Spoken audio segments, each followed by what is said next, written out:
Namaste and welcome everyone. Today I'll tell you why I call nature as my teacher. The nature is mysterious. There exists a lot of diversity in nature. Somebody quoted, if you look deep into the nature, you understand everything. Today I would like to decode few examples where we can study the nature and the relationship. So, how many of you have seen the acacia tree and the ants in the acacia tree? If you look at the acacia tree, you'll find the thorns having the holes inside it. And now the tree produces these holes for the shelter of the ant. The ant, they reside in these holes and form the colonies and lakes. Not only this, but if you look at the new leaflet of acacia, the ants are feeding on these leaflets. So they are also getting the food. So the ant gets shelter and food from the acacia tree. Now what acacia tree get in return? The acacia tree get a lot of protection. The tree is protected from the herbivore attacks. So in this kind of relationship, you see that ants are benefited because of the acacia tree getting shelter and food, where the acacia tree is also protected from the attacks of the herbivores. Such kind of relationship which exists in the nature are called mutualism. Now let's see another example. Now this example is of the shark and the remora fish, which is a small fish. Shark, is a giant fish. The remora fish has a specific suckers because of which it attaches itself to the fins of the shark. So when this remora fish is attached with the shark, it gets transported to the various places. That is the one advantage remora fish is getting. Second, whatever leftover food of shark is there, that is eaten up by the remora fish. So that is the second advantage that remora fish is getting.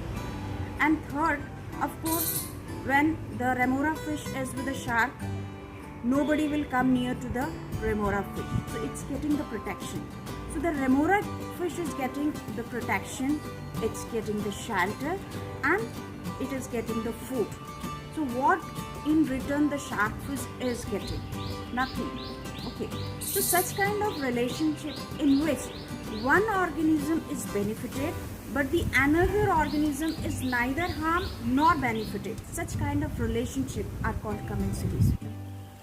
Now I'll draw your attention to another relationship where you can see the ticks living on the cat or the dogs. So the ticks, they get shelter and food from these animals because they keep sucking their blood.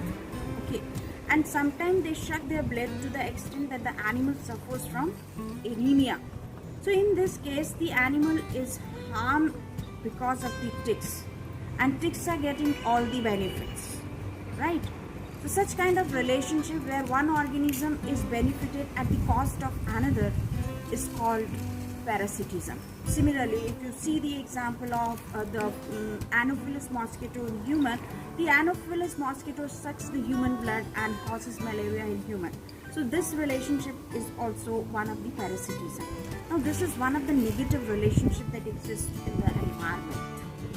Now since the human beings are integral part of nature, their own nature is influenced by the nature outside. So human beings exhibit all kind of these relationships. You'll find certain relationships very healthy, mutually benefited. There is trust between the relationship. We are ready to help other and other person is ready to help us. We also see the relationship where we are growing under shadow of someone, and sometimes we are also acting as shadow for someone to grow without making any benefit from that or without thinking of any benefit from that. Commensalism. Now sometimes unawareness leads to the relationship of parasitism, or we can say sometimes because of our awareness we enter the relationship of parasitism, where sometimes we act as a parasite and exploiting the other one, and sometimes we act as a host, not even aware of that we are being parasitized by somebody else. So if you look deep into the nature, you understand these relationships. So how many of you can identify your relationship with the other people by looking deep into the nature? Thank you so much.